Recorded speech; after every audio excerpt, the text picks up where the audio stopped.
नमस्कार, आप देख रहे हैं न्यूज 18 राजस्थान। आपके साथ मैं हूं अभिषेक। बुलेटिन में सबसे पहले बात होगी राहुल गांधी के लॉकडाउन वाले वार की। राहुल गांधी ने आज केंद्र सरकार पर लॉकडाउन को लेकर कई सवाल खड़े किए। फिर बात होगी राजस्थान समेत पूरे देश में तेजी से बढ़ते कोरोना ग्राफ की। इसके अलावा आपको बताएंगे कहां और कैसे बीड़ी के तलबगारों ने लॉकडाउन के नियमों की धज्जियां उड़ाई। और आखिर में बात होगी नौतपा के दूसरे दिन की, जहां आसमान से बरसते आग से लोगों का जीना मुहाल हो गया है। तो चलिए सबसे पहले बात करते हैं राहुल गांधी की। राहुल गांधी ने प्रेस कॉन्फ्रेंस कर मोदी सरकार पर निशाना साधा और लॉकडाउन फेल होने का आरोप लगाया। साथ ही राहुल गांधी ने पूछा कि सरकार आगे क्या करेगी। मोदी जी ने कहा था कि 21 दिन में कोरोना की लड़ाई जीती जाएगी। 4 लॉकडाउन हो गए, तकरीबन 60 दिन हो गए। हिंदुस्तान पहला देश है जो बीमारी के बढ़ते वक्त लॉकडाउन बंद कर रहा है। चाहे वो जापान हो, चाहे वो कोरिया हो, चाहे वो जर्मनी हो, फ्रांस हो, सब के सब ने लॉकडाउन जब बंद किया, जब बीमारी घटनी शुरू हुई थी। तो यह बात क्लियर है, स्पष्ट है कि हिंदुस्तान का लॉकडाउन फेल हुआ है। जो लक्ष्य नरेंद्र मोदी जी का था वो लक्ष्य पूरा नहीं हुआ। और अब हम बहुत इज्जत से, रिस्पेक्ट से, आदर से सरकार को और प्रधानमंत्री को पूछना चाहते हैं कि अब आपका प्लान बी क्या है। बीमारी 21 दिन में गायब नहीं हुई, बीमारी बढ़ रही है। आपकी स्ट्रेटेजी क्या है? लॉकडाउन को आप किस प्रकार से देखते हैं? इसको आप किस प्रकार से रिलीज करेंगे? जो हमारे मजदूर भाई बहन हैं उनकी आप कैसे मदद करोगे? जो आप हमारे जो छोटे स्मॉल एंड मीडियम बिजनेसेस हैं उनको उनकी आप मदद करना चाहते हो, नहीं करना चाहते हो? क्या प्लान है? तो ये सवाल हम सरकार से पूछना चाहते हैं। उधर राजसमंद के लसानी में एक दर्दनाक हादसा हुआ है। माइंस में नहाने गए 2 युवकों की डूबने से मौत हो गई है। पुलिस की मदद से दोनों ही शव को बाहर निकाल लिया गया है। तो ये एक दर्दनाक हादसा राजसमंद के लसानी में सामने आया, जहां पर माइंस में नहाने गए 2 युवकों की डूबने की वजह से मौत हो गई है। दोनों ही शव को बाहर निकाल लिया गया है।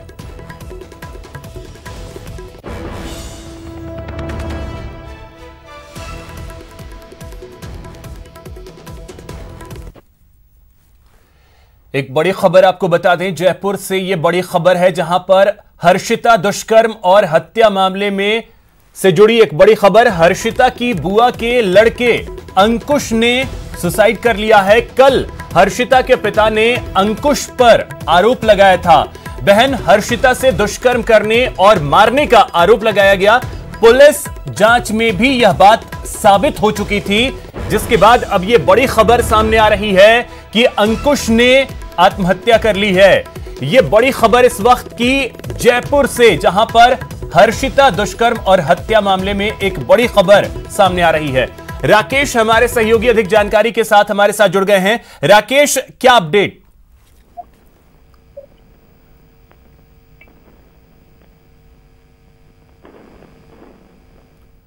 राकेश, क्या आपको हमारी आवाज मिल पा रही है? तो चलिए, बड़ी खबर जो ये सामने आ रही है कि अंकुश ने सुसाइड कर लिया है। अब बात राज्य सरकार के उस फैसले की जिसकी अब जमकर अनदेखी हो रही है। जी हां, आज गहलोत सरकार ने प्रदेश भर में तंबाकू, गुटखा, सिगरेट, बीड़ी की बिक्री पर लगी रोक को हटा लिया। लेकिन इस फैसले की अब जमकर धज्जियां उड़ाई जा रही हैं। दरअसल पहले शराब और अब गुटखा, बीड़ी की दुकानें खुलने पर लोग सोशल डिस्टेंसिंग का पालन नहीं कर रहे हैं। आपकी टीवी स्क्रीन पर ये 3 तस्वीरें हैं, खुद ब खुद बता रही हैं कि कैसे कोरोना वायरस के खतरे को देखते हुए भी कुछ लोग सोशल डिस्टेंसिंग की खुलेआम धज्जियां उड़ा रहे हैं। तस्वीरें 3 अलग अलग जगहों की हैं।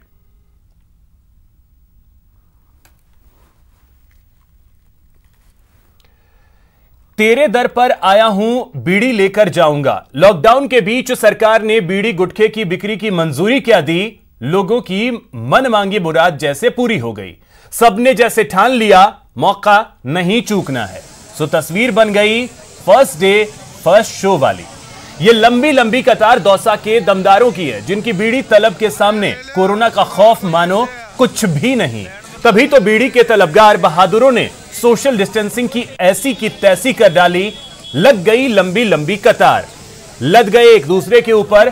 कुछ दिनों पहले शराब के लिए भी लोगों ने ऐसी ही दिलेरी दिखाई थी, और अब बीड़ी के लिए भी ऐसी ही बहादुरी लोग दिखा रहे हैं।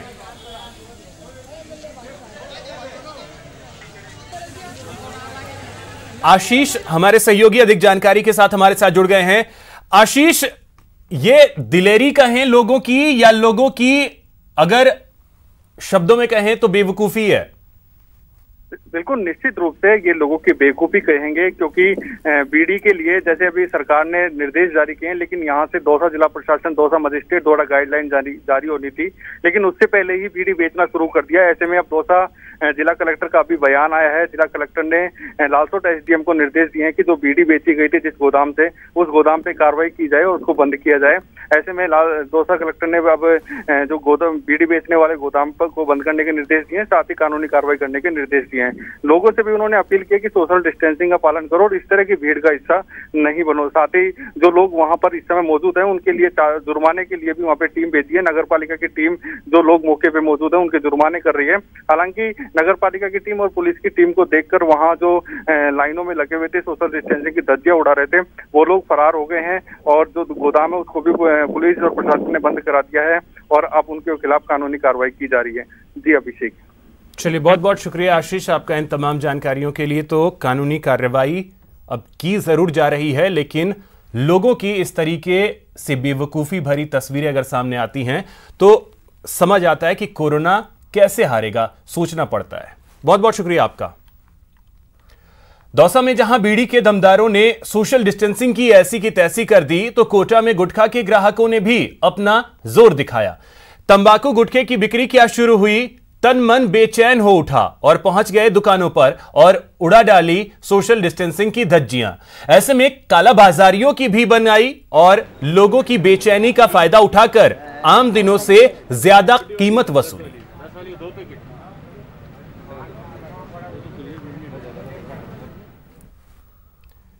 वहीं बड़ी खबर आपको बता दें, जयपुर में कल से खुलेंगे जेडीए के पार्क। जेडीसी टी रविकांत ने अधिकारियों को इसको लेकर निर्देश दिए हैं। कल से 2 पारियों में जेडीए के पार्क खोले जाएंगे। सुबह 7 बजे से 10 बजे तक पहली पारी होगी और शाम 4 बजे से शाम 6:45 तक दूसरी पारी होगी। इस दौरान सोशल डिस्टेंसिंग का ध्यान रखने के भी निर्देश दिए गए हैं। सरकार के आदेशों के बाद जेडीए ने यह अहम फैसला लिया है और जयपुर में कल से जेडीए के तमाम जो पार्क हैं वो खुल जाएंगे।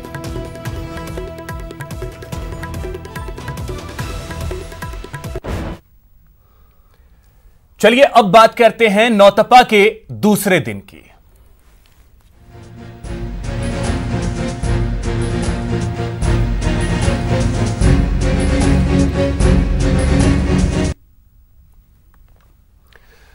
तो नौतपा का आज दूसरा दिन है। प्रदेश में भीषण गर्मी का दौर जारी है। कई इलाकों में सीवियर हीट वेव चल रहा है। मौसम विभाग ने 5 संभागों के लिए रेड अलर्ट जारी किया है। इनमें जोधपुर, बीकानेर, जयपुर, अजमेर और कोटा संभाग हैं, जहां पर लू के चलने के आसार हैं। तो 9 दिनों का यह नौतपा जो है उसका आज दूसरा दिन और कई जगहों पर सीवियर हीट वेव भी चल रहा है। 5 संभागों के लिए रेड अलर्ट जारी किया गया है।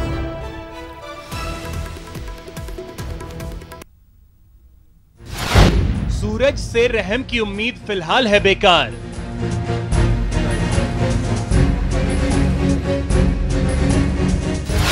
नौ दिनों तक मौसम की मार के लिए हो जाइए तैयार। नौतपा का सूर्य और आग बरसाएगा।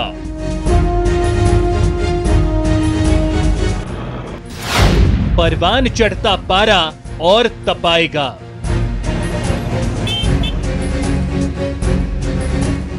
कोरोना काल के कोहराम के बीच सूरज के तीखे तेवर ने लोगों का हाल बेहाल कर दिया है। आसमान से मानो आग बरस रही है।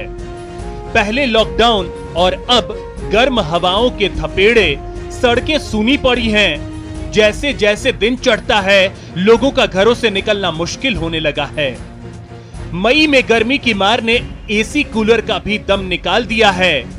राजस्थान की बात करें तो पूरा प्रदेश मौसम की मार झेल रहा है। प्रदेश के अधिकतर शहरों का पारा 44 के पार जा चुका है। आसमान से आग बरसा रहे सूरज से फिलहाल रहम की उम्मीद बिल्कुल मत कीजिए, क्योंकि अब नौतपा कैसा रहने वाला है वो इस बात से समझा जा सकता है कि मौसम विभाग ने बीकानेर, जोधपुर, जयपुर, कोटा, अजमेर और भरतपुर संभाग में अगले 5 दिनों के लिए गर्मी का रेड अलर्ट जारी कर दिया है। मतलब साफ है, नौतपा का सूर्य और आग बरसाएगा, परवान चढ़ता पारा और तड़पाएगा। चलिए अब जान लीजिए आखिर नौतपा क्या होता है और इस दौरान सूरज के तेवर इतने तीखे क्यों होते हैं। सूर्य के रोहिणी नक्षत्र में प्रवेश करने के साथ ही नौतपा शुरू हो जाता है। वैसे तो सूर्य रोहिणी नक्षत्र में 15 दिनों तक रहेंगे, लेकिन शुरुआती 9 दिनों में प्रचंड गर्मी पड़ती है। नौतपा के दौरान सूर्य की किरणें सीधी पृथ्वी पर आती हैं, जिसके चलते तापमान बढ़ता है। वहीं ज्योतिषी मान्यताओं के अनुसार रोहिणी नक्षत्र का अधिपति ग्रह चंद्रमा होता है। ऐसे में जब सूर्य रोहिणी नक्षत्र में प्रवेश करता है तो वह चंद्र की शीतलता का प्रभाव समाप्त कर देता है, यानी पृथ्वी को शीतलता प्राप्त नहीं हो पाती। इस कारण तापमान अधिक बढ़ जाता है। नौतपा में बारिश न हो और ना ही ठंडी हवा चले तो यह माना जाता है कि आने वाले दिनों में अच्छी बारिश होगी। तो पिछले कई दिनों से मौसम की मार झेल रहे अपने तन मन को और तैयार कर लीजिए नौतपा की प्रचंड गर्मी के लिए, क्योंकि सूरज अभी रहम तो नहीं दिखाएगा, बल्कि उसके तेवर और तीखे होंगे। पारा और परवान चढ़ेगा, लू के थपेड़े और सताएंगे। बस यूं समझ लीजिए मई अभी मार रही है और जून जलाने को तैयार बैठा है। Bureau report, news 18 Rajasthan. तो चलिए इसी खबर पे अधिक जानकारी के साथ हमारे सहयोगी सौरभ गृहस्थी जयपुर से इस वक्त हमारे साथ जुड़े हैं। सौरभ, 9 दिनों का नौतपा, कल की स्थिति हमने देखी, आज क्या स्थिति है जयपुर की?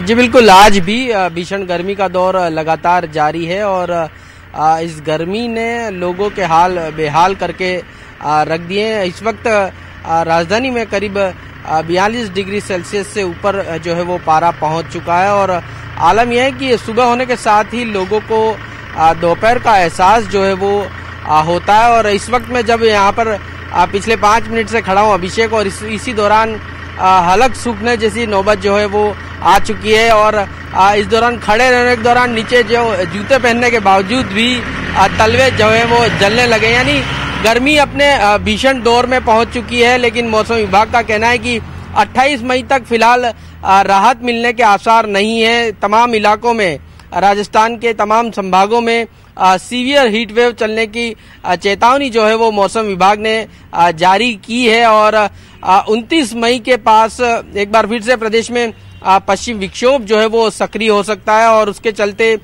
2-3 डिग्री टेम्परेचर गिर सकता है। साथ ही कुछ इलाकों में हल्की बारिश हो सकती है। लेकिन मौसम विभाग का यह भी कहना है कि गर्मी का यह दौर बदस्तूर जारी रहेगा। पश्चिम विक्षोभ के असर समाप्त होने के बाद फिर से जो है वो गर्मी अपना रौद्र रूप यूं ही दिखाती रहेगी। लेकिन जिस प्रकार इस वक्त की बात करें तो राजधानी के तमाम जो सड़कें हैं वो पूरी तरह से सुनसान है। कोरोना का संकट जो है वो चल रहा है, लेकिन इस बीच मौसम विभाग ने जिस तरीके से ये जताया है उम्मीद की जो पश्चिमी विक्षोभ है उस समय हो सकता है 1 से 2 जो डिग्री सेल्सियस है उसमें तापमान में गिरावट आए, लेकिन गर्मी से फिलहाल राहत मिलती लोगों को दिख नहीं रही है। जयपुर की स्थिति हमने देखी।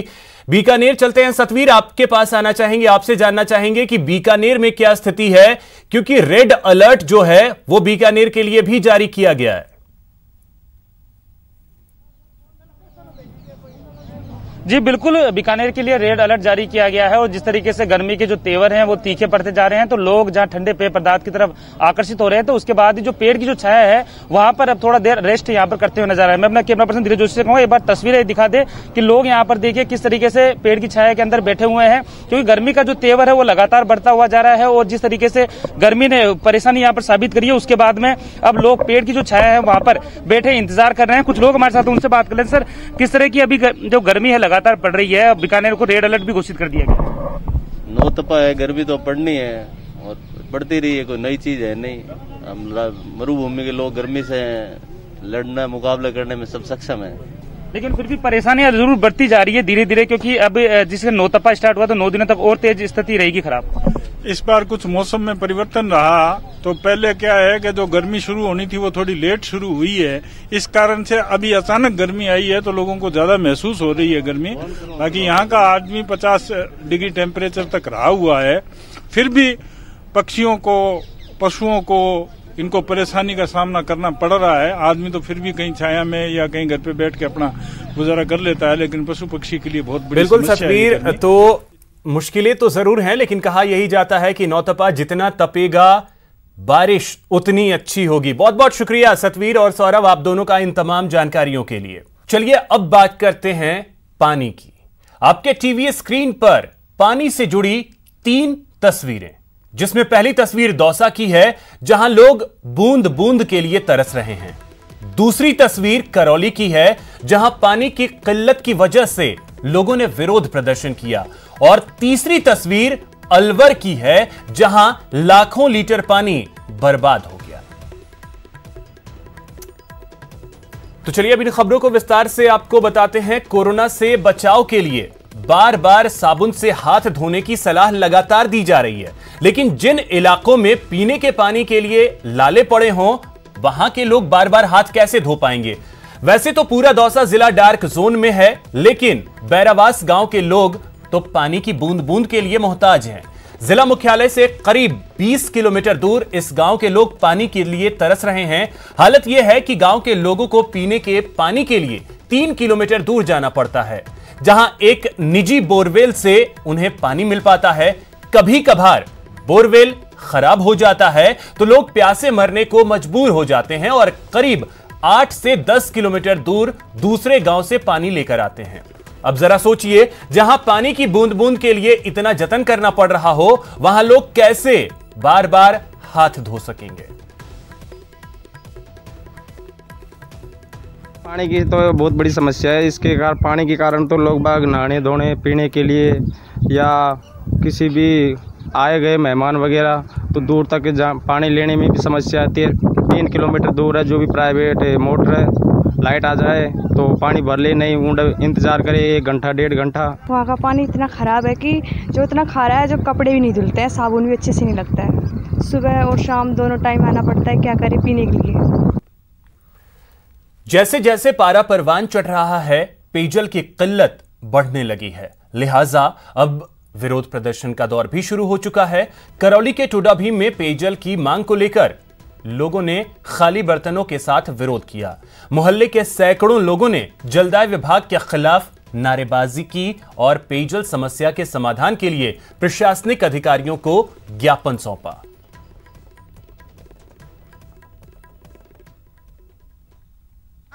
सेवाड़ की परेशानी है, पानी नहीं आ रहा और आता है तो कभी कभी आता है तो पानी बिल्कुल छोड़ जाता है और पानी ऊपर ही नहीं चढ़ता और पानी इधर की लेन में खूब आ रहा है, लेकिन इधर कुछ भी नहीं आ रहा।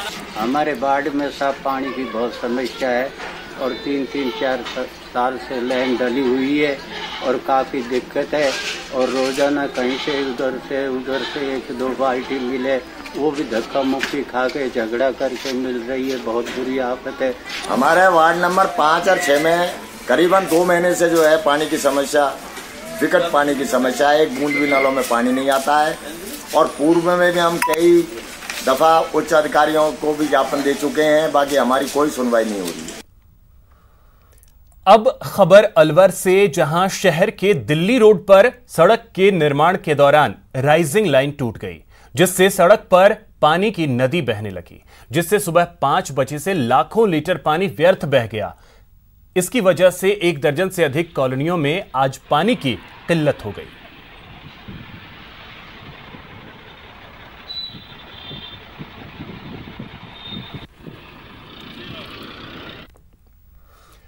चलिए बात करते हैं मरुधरा में उड़ते आतंक की। दौसा में पिछले 1 सप्ताह में टिड्डियों के 4 दलों ने अलग अलग जगहों पर हमला किया, जिससे किसानों को भारी नुकसान भी हुआ है। कल जयपुर में आतंक मचाने वाली टिड्डियों ने देर शाम दौसा के कोटापट्टी गांव में पड़ाव डाल दिया। इसके बाद रात को ही दौसा कृषि विभाग सक्रिय हुआ और जयपुर के संयुक्त निदेशक रामपाल मीणा के नेतृत्व में कृषि विभाग के सभी अधिकारी मौके पर पहुंचे और टिड्डी नियंत्रण के काम में जुट गए। देर रात शुरू हुए टिड्डियों को नष्ट करने के ऑपरेशन के दौरान 5 दमकल, 10 टैंकर, 6 टिड्डी नियंत्रण वाहन और 10 ट्रैक्टर काम में लिया गया। कई किलोमीटर लंबे और चौड़े टिड्डी दल को नष्ट करने के लिए कृषि विभाग के अधिकारियों के साथ साथ ग्रामीणों ने सहयोग किया।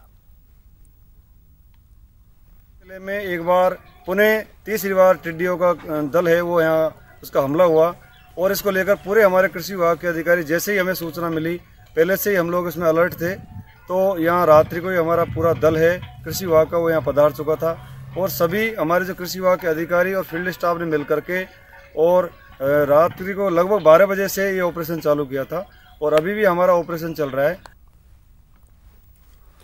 कोरोना संकट में जोधपुर के एक परिवार ने लोगों को सादगी का संदेश दिया है। संदेश में बताया गया है कि गाजे बाजे से नहीं बल्कि सादगी और नियमों के साथ भी शादी की जा सकती है।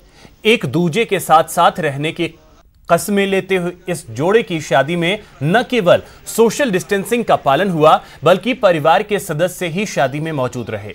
दूल्हे का कहना है कि समाज में यह संदेश जाना चाहिए कि विवाह साधारण तरीके से भी संपन्न होकर घर में खुशियां लाई जा सकती हैं।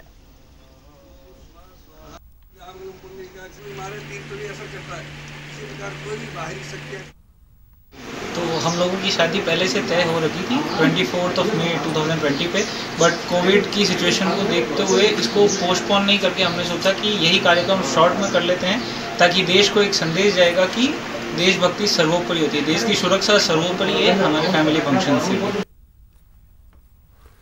एक बड़ी खबर आपको बता दें डूंगरपुर से, यह बड़ी खबर जहां पर भीषण सड़क हादसा हुआ है और इस हादसे में बाइक सवार 3 युवकों की मौत हो गई है। अज्ञात वाहन ने टक्कर मार दी इस बाइक को और बाइक पर सवार 3 युवकों की मौत हो गई है।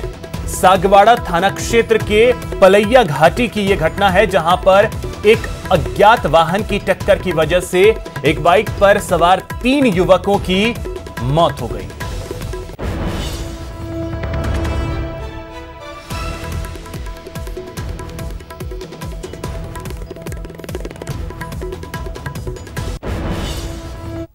तो फिलहाल इस बुलेटिन में इतना ही। नमस्कार।